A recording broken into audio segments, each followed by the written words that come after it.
What games are you guys actually looking forward to 2025? I'm looking forward to Ethereum restart. I don't know if you guys have been, keeping up to date with what's been going on, but this game is literally revolutionizing the gacha scene 100%. Like, they have a 80 hard PD there, and there's no weapon banner. There's no weapon banner, and the weapons that can actually be farmed free to play. And I was talking to a community member in my server, and we're like, back in the day, that's where gacha started. Back in the day, you only summoned for a character. You didn't have to pull for a character, then pull for their weapon, then pull for their skill book. You know what I'm saying? Like, it's really, really good, and I'm just looking forward to it. Have you guys been keeping up to it, or? I guess for me, I've been mostly keeping up with Wuthering Waves, and then the games I'm looking forward to is Nanta, Avernus, and Silver Palace. Those are the top three. I'm not really looking at NTE. I'm not really looking at Ethereum, because Ethereum is a really competitive-based game. Very similar that's to true. like ranked gameplay. That's true. And a big part of the reason why I came into gacha games was to get away from ranked, like involving Valorant, things like that. It's hyper competitive. It also gets you on spending a lot of money, because when you see good skins in a ranked gameplay, you're gonna want to show them off to your competitor and rub it in their face. Like, it's a big thing. But for me, the games I actually feel are gonna pop off are Silver Palace and Ananta. NTE, I'm not NTE, but Enfield is really on the ropes right now. There's a big thing that Enfield needs to do in order to win the community, and that has to come with like a solid plot. Ethereum looks good. The character models look good. I'm actually interested. Like, I do still play, like, I play Marvel Rivals, so I am a competitive person, gamer, what have you. I still play those games, so I'm definitely gonna give it a shot. But yeah, in terms of what I'm most excited for, I'd say first of all, 2.4 for Wuthering Waves. 2.4 for Wuthering Waves is about to be, as I said it in a tweet one time, I said it's about to bang, because like, it really is. 2.4 is about to go crazy. I'm honestly, not to make it like this a giant Wuthering Waves sponsored section, because I'm not, but maybe one day. But I think they did it really smart. I like the direction that Wuthering Waves is going in, because they saw their competition and they said, okay, I see kind of how they do things. And it, just the elephant out, to call out the elephant in the room, the way that Genshin kind of does things is that they'll do like 2 to 3, like 2 really big updates or big patches at the beginning of a cycle. And then they'll skip it for like some of their events. Like, it'll be like main story, filler, lantern right, and then right after that they'll do main story again. And then there'll be like another filler or so, maybe 1 or 2 fillers, and then they'll do like a summer event, essentially. That's kind of been there, and obviously, like I said, they have their events kind of scattered throughout Wind Bloom, all that stuff. But and then after the summer event, you'll get into the next area. The way that Wuthering Waves seems to be doing it. And so, like, when they're doing things like that, even this one, like I said, for anybody who hasn't played Chakotay Story yet, definitely do. Because people, when they played this, they were like, wait, I thought this was supposed to be a filler patch. Yet it felt like a main story patch.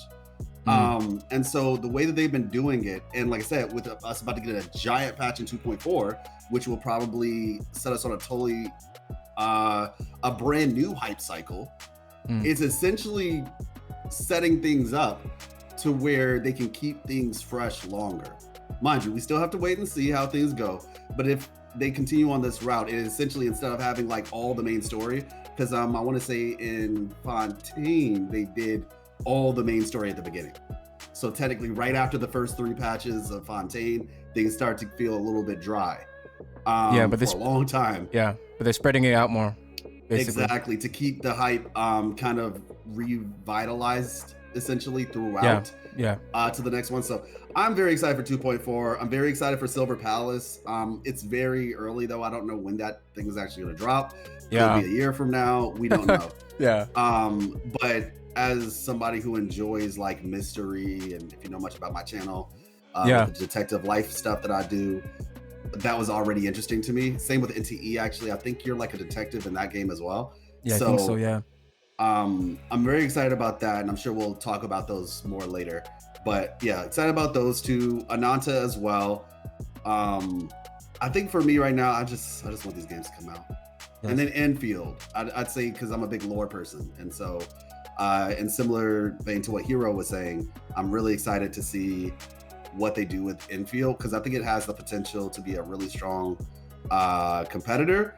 But what I really want from these games is for them to find their niche and do it well, rather than people just trying to do the same thing recycled. We don't need another Genshin. Yeah, but that's the thing though. With like for example, we mentioned Dark Knight's Enfield, and that's a game I'm personally going to be skipping, because I just don't enjoy the building aspects to it. I feel like it's a building simulator. Basically, from what I've seen, I could be wrong, but I'm not interested in that part either, to be honest with you. But if it has really good story, I'm willing to give the other thing a try. Yeah, I also agree with that point, because the biggest thing, like, I think honestly they should probably just take the whole building out of the situation, because the type of combat is exactly Xenoblade mixture, like Final Fantasy type gameplay, where you're meant to be interactive with a ongoing active story. Like, you're playing the story 24/7, and your characters are meant to feel like you're just a part of the story. Going off the track is what loses people's attention in these types of games. So keeping them involved, keeping them focused on the objective is what can make this game a really big banger. Yeah, but like I was saying, the building aspect, like a lot of people were complaining about the building aspect, that it was like it's a big part of the game. It's like it's literally like something you're gonna have to do. It's kind of like the TVs with ZZZ at the start, something you had to do. And it's like even the tutorial. I think I remember Gacha Smack was talking about it was very confusing, and the tutorial wasn't clear what they were asking you to do. So me personally, I just don't like the building aspect, and I like the fact that they're trying something new, because let's be real, a lot of gachas nowadays, they're just copy and paste of Genshin, copy and paste Epic 7, like even HSR to some extent is a copy and paste of Epic 7. Like, all these games are just copying off of each other, let's be real, you know. But me personally, that building thing is kind of like I feel like it's a big barrier of entry to the game, because if you're not willing to get like all down in the nitty gritty with the building and all that type of stuff, then you're not gonna like the game, you know. Like that's a reason, for example, why people don't like playing PGR, because like when you load up PGR for the first time, you just get like a barrage of screens, so many red circles on your screen, so many events, so many things. The gameplay is super complicated. Like, if I didn't have people, you know, teaching me live on stream how to play the game, I would have been like super overwhelmed, you know. And that's why a game like PGR is a game that people just aren't into, unfortunately. And the game's really good, has a solid story, you know, but people aren't going to give it the time of day, not because the game's a bad game, but because the barrier to entry is very high, you know. And that's what me personally, I think is not going to make a lot of people not get interested into Arknight's Enfield, you know. And you know, that's like another reason why you mentioned Neverness to Everness, NTE. Like that trailer, I think we should speak about that trailer, man. I don't know about you, I think you enjoyed it live, but man, the most recent one, you mean? Yeah, the most recent one. Okay, yeah, actually, yeah, I did. What were you about to say? Oh man, I said it was dog shit. I'm gonna be 100%. Really? Y'all didn't like it? It was completely waste of my time. I actually thought it was completely terrible. What about it exactly did you not like? I felt like there was nothing bringing me into like what I still don't know what's going on. Like I don't know anything about the story, about the characters, about the main plot. I don't like. Okay, I see what you're saying. Like, I see what you're saying. Like the whole point of a trailer is to get you involved, get you excited for the game. When I watched Silver Palace's trailer, I was like, oh my god, I know everything, and I am ready to involve myself in this game. But when I look at NTE, I'm just like, what are we doing here? But when I looked at Ananta's trailer, I actually felt kind of involved with like the playful atmosphere, as well as there was a bit hints of story there. Even in the teaser, there's a bit of hints of story of like what they're doing. But for yeah. I see exactly what you're coming from. I do. I feel like the whole point of putting one out is like to get people involved. So let me say this, that because I 100% agree with you if that's where you're coming from with it. It kind of reminds me of actually Wuthering Waves, because one of the issues that people had with Wuthering Waves when they had their original live stream, the very first live stream, the issue was that it felt like they did not do a good job. And this could be the problem with the marketing cycle of gacha games nowadays, where they practically market the game like a whole year in advance. Like there's live streams, there's not live streams, there's betas, there are, you know, infographics that they make for the characters and trailers. And so the thing is, by the time you get to the actual launch of the game, people were like if you were somebody who was following the game the whole time, you were like hyped because you're like, oh yeah, I've been following this game. But for somebody brand new who has no, you know, understanding of what's going on, it wasn't. And that was one of people's issues with the Wuthering Waves their very first launch live stream, because it felt like they were celebrating before the game even came out. Like there was, I mean, you celebrate the launch, but it was just like they didn't do the best job of, like I said, explaining certain things. And so I'm not the most, like, I don't understand every aspect of NTE, but I do understand the premise. And I think the thing that at least made me happy for that trailer was because I saw so many different characters. And so for me, it was like, oh wow, like all these different characters, these different factions. It made me curious as to like what was gonna happen. But like, I get where you're coming from, though. I think the premise of, I think NTE probably has the greatest animation out of both urban gacha games and Ananta. I think they have the best visual effects and better engine than Ananta, but the marketing is just really not there compared to what Ananta's putting out. Like even when they changed the name and stuff like that, I felt kind of involved in the process of what they're doing.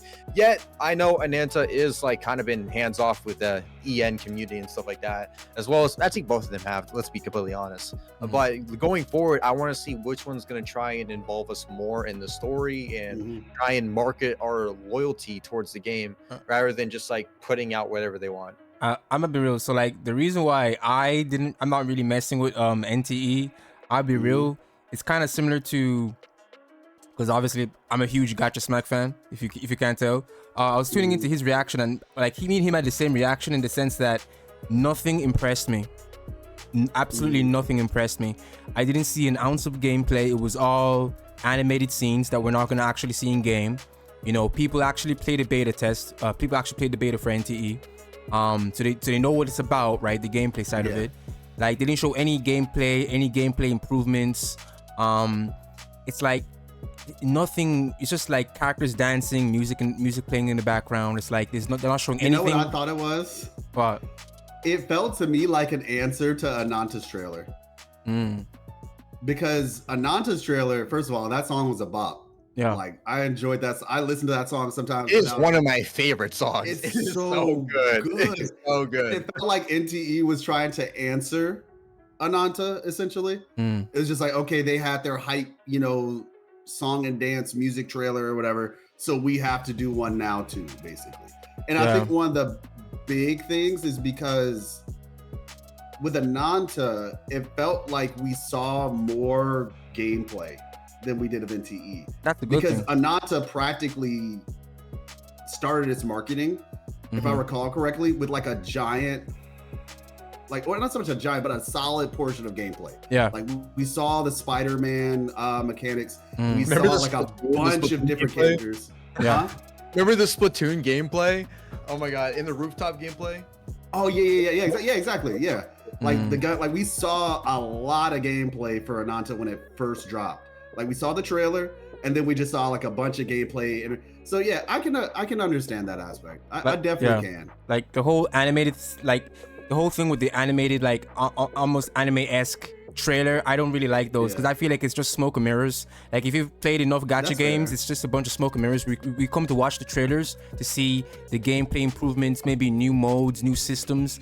You know, like give us a reason to play your game, because the gacha scene is super competitive. Look at Tribe 9. That game got shut down after 2 months.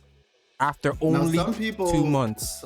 Yeah, some people, I don't know all the ins and outs of it, but I do know that some people were saying that it wasn't that it had to shut down, but the developers just gave up on it, is what I heard. Well, I mean, like some people were saying that they should have, like, they could have kept it going, but they just chose not to. Essentially, like they just fleed at the first sign of trouble. Whereas for some other developers, so I don't know if it was just that it did so bad that they couldn't stay open, or if the devs just gave up. I'm pretty sure it's because they did so bad. Because I can't remember the statistic, but they had barely any players on Steam. Like, it was actually really, really bad. It feels like it didn't get marketed that much, to be honest. I don't know. Like, I mean, I didn't hear about Tribe 9 until it was going EOS. I'm gonna be 100%. I mean, they got Really? they big creators playing their game. They're like Tectone, Smack, so many Vulcan, many big creators, Zox. Lots of people were covering the game. So I was definitely aware of the game. I feel like they were relying too much on the Danganronpa Yeah. IP. Yeah. The thing is, Danganronpa has a very loyal fan base. Yeah. Like extremely loyal. It's like, I guess, the cult audience or whatever you call it, cult classic. Yeah. Like Danganronpa has a lot of fans. I don't know if the issue was just that those fans are not fans of gacha games, or like I said, maybe they just didn't do the best job at marketing it. I don't know, because like from a visual perspective, it looked really cool. Yeah, it was unique. Had a unique system where it was like, you had the pixel arts, and I thought it was really unique. Then you obviously, when you're in combat, it looks different. Yeah, you have the classic Danganronpa style. Like, it looked like a game that people would have been interested in, but like I said, I feel like maybe they just didn't do the marketing budget wasn't there. Yeah, and like I was talking to a friend of mine, and it's like gacha games are just getting more and more competitive because, like, think about how many gacha games are good and how many gacha games a single person's playing. Like let's say you're a casual player, you don't do content creation, you're just playing gacha games. So like I know some people that they play like 7 gacha games, and I might do a video on a game, first impression or whatever, and they're like, the game looks cool, but I can't play this game because I already have seven already I'm juggling at once. Or they're just like, hey, look, I only have so much space on my phone. Yeah, like it's like I already have Genshin, I already have Star Rail, I already have Wuthering Waves or whatever they're playing, and then they're like, or even if it's their PC, they're just like, well, yeah, like I'm playing World of Warcraft or League or Valorant or Rivals. And it's like, because some people like gachas aren't their only thing. So yeah, it's like you really are competing against everything else. It's not like this. Yeah, they're fighting for niche community. They're fighting for your time. Like the most games I'm probably gonna cover. I never cover more than 4 because I know I'm just physically not able to, especially if the game's open world. And that's another reason why I'm super hyped for Etheria, because it's a turn-based game. That's like the only good turn-based game we've gotten in like 2 years. I'm not gonna even talk about Jujutsu Kaisen Phantom Parade because that game is dog shit. I'm actually a official partner CC for that game, and they don't even listen to the CCs. Like, they just, I don't even know what they've done, but it's just a trash game. So we haven't had a good turn-based game in like 2-3 years. I think the last good turn-based game we got was literally Star Rail at the beginning. The beginning of Star Rail was a good game. Then after a while, that's a good distinction at the beginning. Yeah, at the beginning where you could build teams, just use anyone. It didn't even matter. You could clear the end game with anyone. Those were the days. But they went downhill when the story was actually competent and not just trying to meet how many hours. Yeah, a quota. Last quota. Yeah, apparently I think the last like 2 patches or something, someone did counted up the times or hours. It's like 34 hours or something like that. Like the last 2 patches, the story, 34 hours. Yeah, I stopped playing after the 2.1 patch, and then I came back and I tried to like basically skip my way, because like I try to listen, like I'm a story guy, so I try to actually pay attention. It was unbearable, man. I finally got to what's Amphorius or whatever. Yeah. And somebody was like, yeah, the first patch story is like 12 hours long and it's just a yacht fest. I was like, okay, never mind. Hey, yo, what's like, that's what I'm saying, man. Like Lord of the Rings, I can't remember how long Lord of the Rings is, but that movie was like 3 hours long or something like that. Like that was a lot, and they packed so much information in that. It was good. Yeah, and it was good. Because the source material allowed for it. They shortened it. Mm-hmm. The source material allowed for it versus like Star Rail.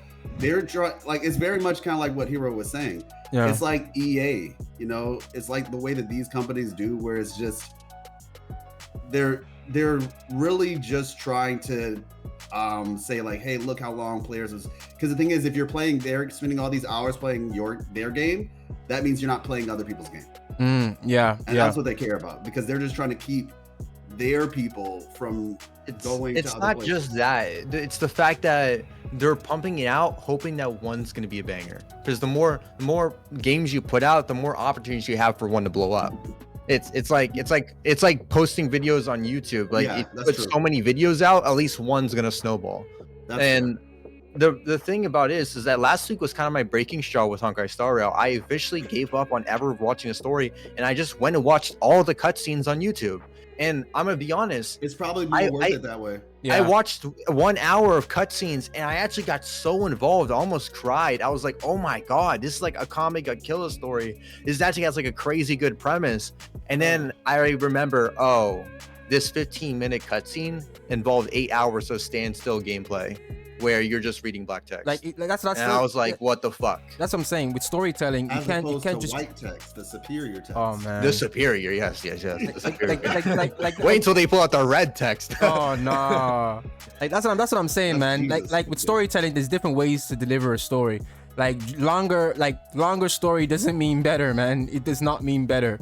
Like they literally like they're making a 1 hour story like 12 hours, like not 24, but like 12 hours. Like that's why the quality of the story is really bad. And no one's gonna sit there. Sorry, you want to know the biggest thing that Honkai Star Rail just needs to do to fix their game? Well, take their cutscenes and make like a 1 hour interactive cutscene moment in the gameplay. Call that the story and just call it a day. We don't need to sit around for 8 hours playing the game. Call that the day and then focus on taking away HP inflation. Don't power creep characters all the time, and then make good events. You don't really, and then a skip button. That's it. You're done. The game is saved. You're back at peak times. Yeah, I think what patch are they on? Like 3.4. I stopped counting. I don't even know anymore. Like we're not getting that skip button. Like I think people should. I think we need to give up on that. Not going to get it because, as I said, they want to keep you in the game, so you don't play the competitors. So you can't. So you're less likely to play competitors. Yeah. Because if you're spending 8 hours, or let's be realistic here, spending 1 hour a day or 30 minutes a day over the course of, let's say, okay, the main story when the thing first started was 12 hours, right? Yeah. And that's just story. Plus they have events and all this other stuff, and you're running around. Yeah. It's like when you combine all that stuff together, yeah, like you're not going to have the time. Most people will not have the time to play another game. Yeah, especially. And if they do, it's only like just a jump in, jump out. Yeah, and especially open world, man. That's why I'm not trying to get into like all these open world games. Like even Ananta, as much as people are like, oh my god, Ananta is GTA 5, I'm there like, it's cool, I'll try it out. If I pop off on the channel with it, it is what it is. But I'm chilling with my Wuthering Waves. I'm chilling with my Duet Night Abyss, obviously because I'm partnered, so I'm chill with that. I'm not trying to play all these turn-based or open world games because I just don't have the time. It's just not possible, you know. But with That's a good point you just brought up. But with a turn-based game, you can jump in, jump out, you know, hop on, do your dailies, 10 minutes, all done. That's why I love turn-based games. They respect your time, and I love games that respect my time. But they HSR, they're like, we want you to only play this game, only this game. You know, that's in part why I stopped playing it as well. But speaking of Duet Night Abyss, what are your thoughts? I know the beta is going to come out. I'm going to try it. Oh, did you apply for that? Did you apply for that one? I think you need to apply for that. Yeah, I did. Okay, that's cool. I was not a big fan of the beta. I was not a big fan of it either, especially someone who played Warframe for 12 years. Like, the animations were really slow. But hold on. The most recent footage I've seen of the game actually looks pretty good, but I need to see actual more updated gameplay to actually make a good comparison. Because the first initial stuff they were showing, I was not really that impressed. Yeah, like the thing about it is, for me, this is gonna sound like a giant wave of negativity, but just hear me out. The combat felt like it was missing something. That's true. Okay. Severely. Like it felt like they just had a bunch of ideas and they just threw them at a wall. It really didn't feel like it flowed well. The story felt oddly paced, to be honest with you. That's true. It had some interesting moments, and like I said, I'm somebody who pays attention to story. Yeah. Like I really do. I'm reading the lines, I'm understanding the context. and I was like, this feels weird. This doesn't like the beginning was actually solid. Yeah, the start of his But story then was once you fire. get into the town, It slows is down. when things start to it feels weird. It's And then kinda also like, the level gating screwed it up a little bit too, to be fair. Yeah, it stopped the flow. Yeah, I hate that. I think that's honestly one of the worst things you can do, like level gate the story. And if you're going to level gate it, make it at least easy to get through. Like level gating, in my opinion, should only work in the sense because I get like, okay, well, there's a boss at the end, and we want to make sure that you're high enough level for the boss. I get that. You need to make the beginning levels easier to get through though, because this leads me to my final point actually. The farming. Farming was abysmal, bro. Like. So I didn't want to just like take my own experience. I wanted to ask around. I was like, okay, let me ask somebody else. Okay, I'll be real. Yeah, go ahead. Sorry. It took like 20 minutes to do it once to get through one singular thing. And I'm like, what the heck what is this? This doesn't make any sense. I was like, am I tripping? And somebody's like, oh yeah, well, Warframe's like a really grindy game. So, and I was just like, look, man, this is a gacha game. This is a gacha game. Yeah, that's a huge thing is that they're trying to emulate Warframe. They don't know all the shit that went into Warframe. It took years and years to get where Warframe's at right now, and how optimized. Like I'm talking about the first time Railjack came out, for instance, it took like a month for someone to get a Railjack. Now it takes someone like 3 hours. And you can only learn that through experience, and gacha games just don't have that time. They don't. Like I said, it's a live service game. You need to provide updates on a daily. Yeah, like I spazzed out in a video regarding Ethereum restart because dudes were complaining about the stamina system, and they were like, guys, can you take out the stamina system so we can play 24 hours? I spazzed out. I was like, guys, this is not realistic. This is a gacha game, a mobile game, a game you play for 30 minutes on your break at lunch. Or if you're still in school, you play this like when you're on break, or while you're sitting on a toilet, or you know what I'm saying, like something to pass the time when you're bored. Think of the casual players. So that's a big issue, and I do agree, because I think when I was streaming, I think I only streamed the game once. I only did one stream for the game.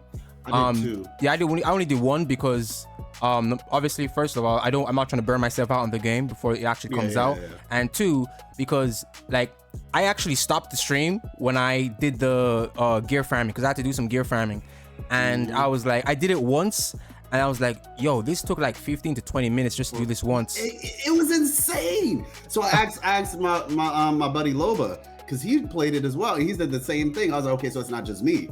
I was like, yeah, this thing should literally take a minute and a half max. Yeah, or like to do one run specifically. Yeah, or add like a sweep system.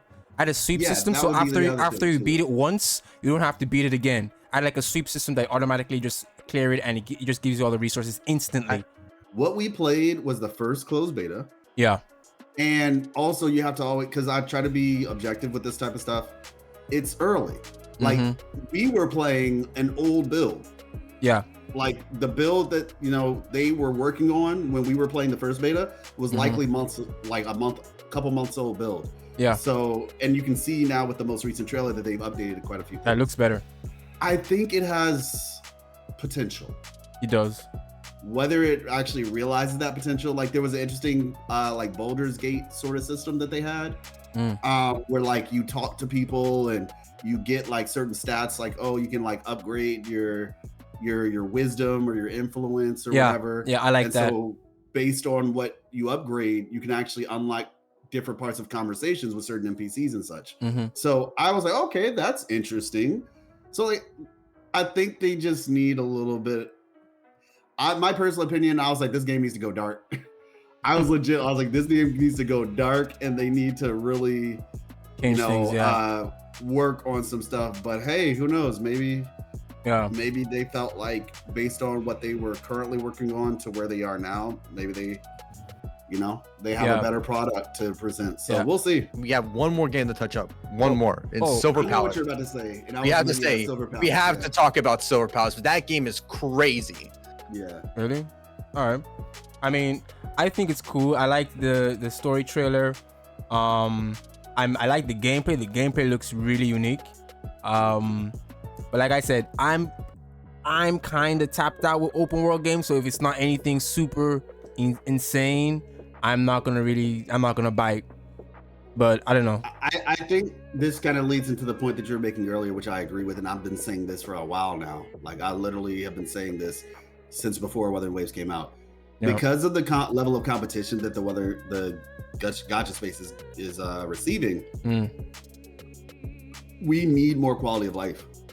Yeah, we need these games to be way better when it comes. Like games need to start coming out with sweep systems. Yep.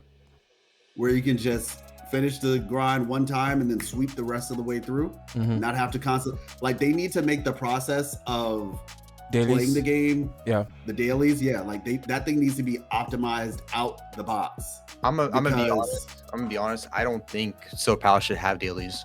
I don't think it should. I mean, I agree. I don't think Wuthering Waves should either. But this is how gacha games are. I'm just saying, like, these games are about to get so competitive, and people only have so much time. Like, we can't play Ananta, Enfield, Silver Palace, Wuthering Waves, Genshin, one of the Hoyo Star games, Rail. if you play them. Yeah, just say one of the Hoyo games at this point. But if you're still playing PGR, if you play Arc Knights Enfield and you still play the previous Arc Knights, like, we can't play all these games. Not to mention, you know, I could name obviously a billion other of these gacha games out here. Dragon Ball Z Dokkan Battle Cats or something, I don't know. But you get my point. Like, I get you. You cannot play all these games. Like, eventually something has to give. NTE. And so that's what I'm saying. Like, if they really want players to play their game and not skip out on them, they're going to have to evolve. And this daily system stuff, like logging in daily, cool. Log in, like check in. Okay. Check in. But to make us have to do things, like, do a lot of things, do all this stuff. Yeah, that's gotta. You need to be like, okay, you log in, you choose which one you want to farm for that day. Like, let's just say, okay, I want to farm for books. Then you click the book button and you're done. Like, make the process not take more than like a minute and a half. You know what's actually interesting? I have to give them their props. As much as the issues that I do have with Genshin. Mind you, I still play Genshin. They made their system. I actually think they made their system, just being honest, it's better than Wuthering Waves right now. The dailies? Farming system. Oh, the farming system. Dailies. Because what they did is you can now technically it's not perfect. Because it requires you to condense your resin. Okay. And the thing is, eventually you have to use it. Like, eventually, because you can only condense your resin for like one day. Okay. And then after that, you have to use it. In which case, you have to basically go around and spend it on, you know, a dungeon or whatever. But basically, theoretically, every other day, you just log in, go to the crafting bench, condense 5 resin, and then talk to Catherine and you're done. So it works every other day. So PGRs is technically better because PGRs you can sweep instantly. So PGRs is still better than all of them. And there might be other games that have the sweep system as well. I'm sure there are. But I will give Genshin credit on that, at least that system does make it a little bit better in that regard. And so but truth be told, these games need sweep systems because, like I said, people are going to be look at that and be like, "No, I'm not playing that." The thing about Silver Palace is that it can be the game that breaks us out of just being gacha games.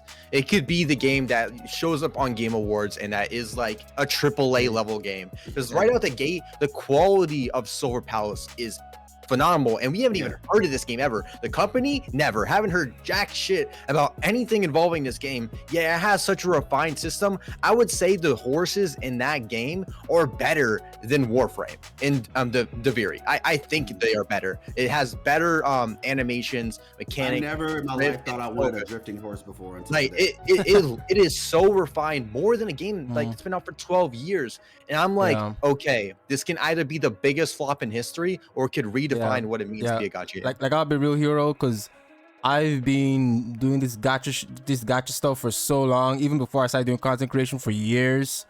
And let me just be honest with you, so, like, I like to get more before I start, you know, like thinking, okay, this is gonna be the best game of all time. You know what I'm saying?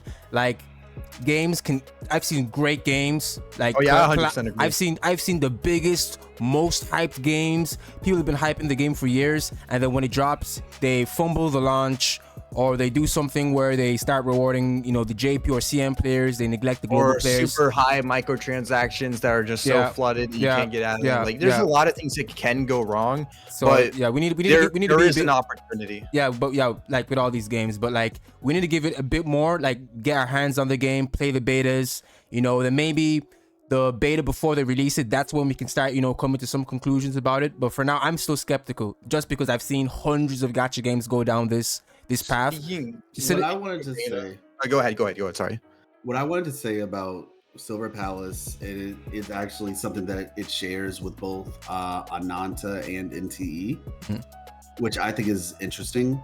I'm interested to see how these games manage what they're trying to do. So Ananta seems to be like a very much sci-fi, like Ananta for me feels like open world Zenless. So yeah, it feels like open world Zenless.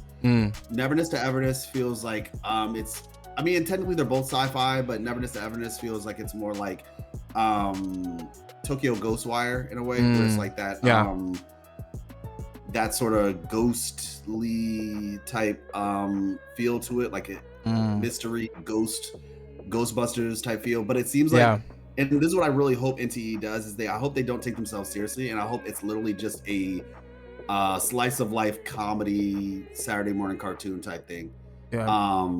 Because like I said, they need to differentiate themselves. And then Silver Palace seems like it's taking the more gritty route, which I love, and with this whole detective thing. But the thing that I think all three of them share is that they seem to be going in a different route. I think technically Zenless this applies to Zenless as well, but Zenless is different because it's not open world. It's more like a hub area situation. They're all trying to be cities. And at least from what I understand, when it comes to expansion, I know NTE said this explicitly. And it seems like they're trying to keep it within the city.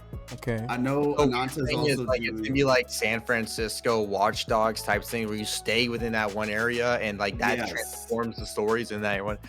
I think that actually, so NTE said that, and I think Ananta might be doing something similar because they're using kind of procedural generation to build the city out with AI, but then they have like a human touch to it afterward, which I'm fine with. What I think it opens up is the opportunity for really interesting attention to like world and story. Because if you're not, you know, keeping people's attention with brand new area, now mind you, of course there will be brand new areas within, think Cyberpunk or something like that. But if they're doing that, then that means we'll have a lot more time to really like get ourselves in the world. I've never played Grand Theft Auto, mind you, so I don't know how that world operates. But I imagine, you know, I presume like it's everything just kind of takes place in the city. So it's just like, I'm interested to see how they approach that. I hope it does well. But that could play into a lot of like, instead of like expanding, you could have permanent changes to the current open space that keeps it live, like an area that's constantly living and breathing and changing, and keeping people interactive with the story in that area. I mean, that's why I hope that these games, because they're doing it differently. Like other places will be like, okay, we're gonna give you the Japan place, we're gonna give you the Switzerland place, we're gonna give you the Indian, you know, place, and we're gonna give you the, you know, you get my point, like the Roman place and all that, Italy. Whereas with them, they're like, okay, we're keeping the city. Now they did say that they would make new cities in the future, but it seems like the goal is to just keep things in the city like for a while before they expand. And so like I said, I think it's going to be different, and if they do it right, like I said, it could, like I said, focus things a little bit more on just really developing the characters in the story, because you don't really have a lot of options otherwise. So you're kind of pigeonholing yourself in that direction. So if they do it right, I think it could be cool. Like I said, like my thing with NTE is I think we're missing something, is that like there's nothing, from my opinion, there's nothing that differentiates that game and makes it stand out. Absolutely nothing. It's an open world game. Like I just don't see anything that's like, okay, I'm gonna stop playing Genshin and start playing this, or like if you're playing Genshin, if you're playing Wuthering Waves, if you're playing, forget all the other games that are upcoming.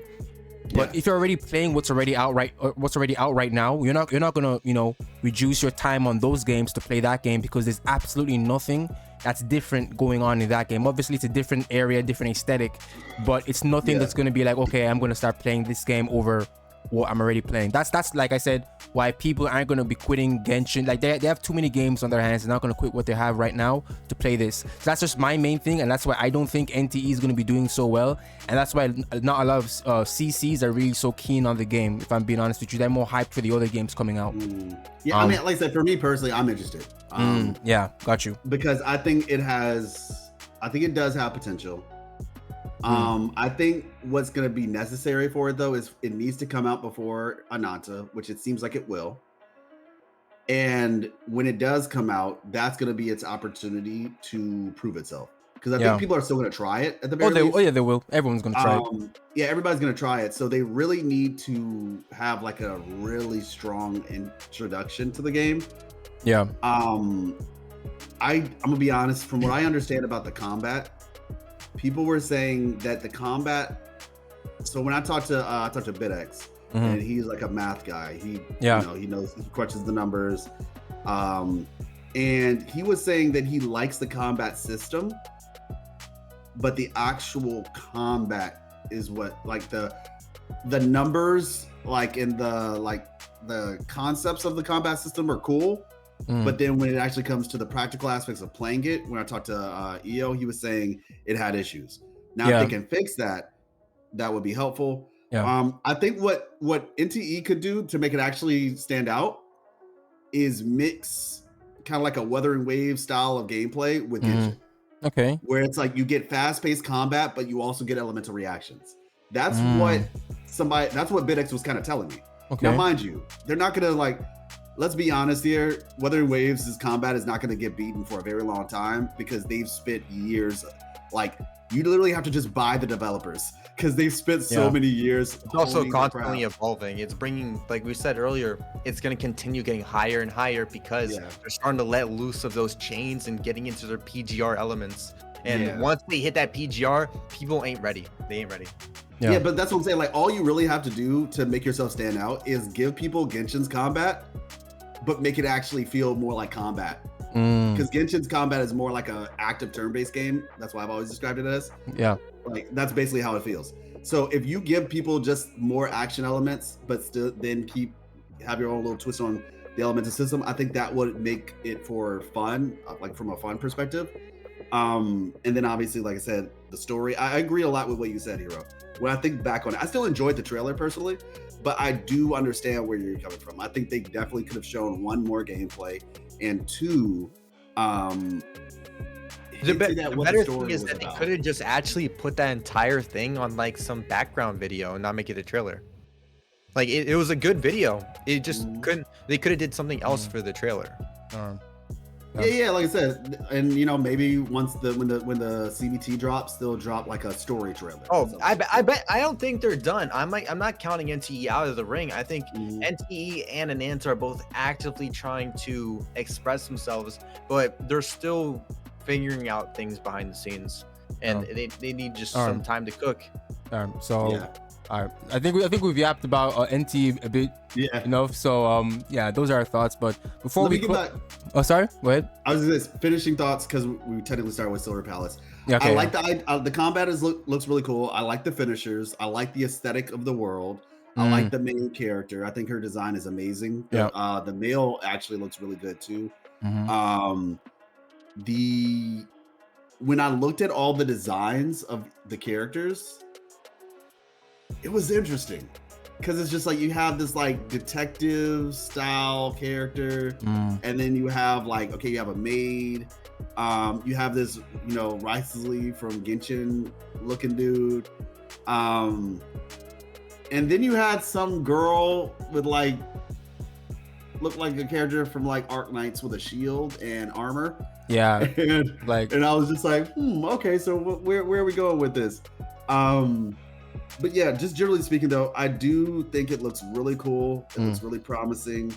I think, like I said, the finisher aspect, they even had like some Assassin's Creed style stuff in there where Yeah. like you would sneak up on the person, and I was just like, is this gonna be a You're, thing? there's also like people don't understand this because they probably never even tried this game, but Blood Hunt Massacre, it's a vampire based game where you basically, it's like PvP battle royale, but there's a lot of elements from that game in here, about having to look at humans and try and see which Decipher. one is like a vampire or a monster, and then you go eat them, or you kill them, and then you gain powers, stuff like that, skills, things like that. I think that is going to keep the game so alive. They can build on that and build on that in the story too, and make it feel like alive.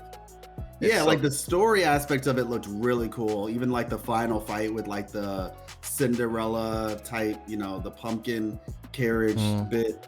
Like it looked genuinely just like a breath of fresh air in a way. True, Where it was yeah. just like, okay, this is got a lot of solid bones. It was definitely like the fact that they just started off with like, okay, trailer, 15 minutes of gameplay. It's similar to Ananta actually.